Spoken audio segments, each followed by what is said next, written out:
Hello, welcome to my mini blog. ಎಲ್ಲರೂ ಹೇಗಿದ್ದೀರಾ?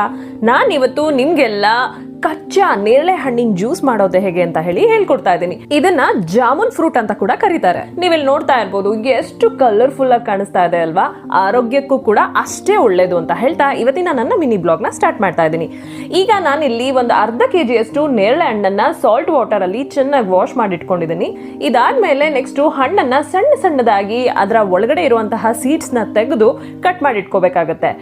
ಇದರಲ್ಲಿ ಎಷ್ಟು ಒಳ್ಳೆ ಬೆನಿಫಿಟ್ಸ್ ಇದೆ ಅಂತ ಗೊತ್ತಾ ನಿಮ್ಗೆ? Rich fibre, antioxidants, iron ಹಾಗೆ ಪೊಟ್ಯಾಷಿಯಂ ಕಂಟೆಂಟ್ ನ ಹೊಂದಿದೆ. ಡಯಾಬಿಟಿಸ್ ಮ್ಯಾನೇಜ್ಮೆಂಟ್ ಮಾಡೋದ್ರ ಜೊತೆಗೆ ಬ್ಲಡ್ ಶುಗರ್ ನ ರೆಗ್ಯುಲೇಟ್ ಕೂಡ ಮಾಡುತ್ತೆ. ನಮ್ಮ ಬ್ಲಡ್ ನ ಪ್ಯೂರಿಫೈ ಮಾಡೋದ್ರ ಜೊತೆಗೆ ನಮ್ಮ ಹಾರ್ಟ್ ನ ಹೆಲ್ದಿಯಾಗಿ ಇಟ್ಕೊಳ್ಳೋದಕ್ಕೆ ತುಂಬಾನೇ ಹೆಲ್ಪ್ ಮಾಡುತ್ತೆ ಅಂತ ಹೇಳ್ತಾ ಈ ಒಂದು ರೆಸಿಪಿನ ಕಂಟಿನ್ಯೂ ಮಾಡ್ತಾ ಇದ್ದೀನಿ. ಹಣ್ಣೆಲ್ಲ ಸಣ್ಣದಾಗಿ ಕಟ್ ಮಾಡಿ ಇಟ್ಕೊಂಡಾಗಿದೆ. ಈಗ ನಾನು ಒಂದು ಖಾಲಿ ಮಿಕ್ಸಿ ಜಾರ್ ತಗೊಂಡು ಅದಕ್ಕೆ ಈ ಕಟ್ ಮಾಡಿ ಇಟ್ಕೊಂಡಿರೋಂತಹ ಹಣ್ಣನ್ನ ಹಾಕೊಳ್ತಾ ಇದ್ದೀನಿ.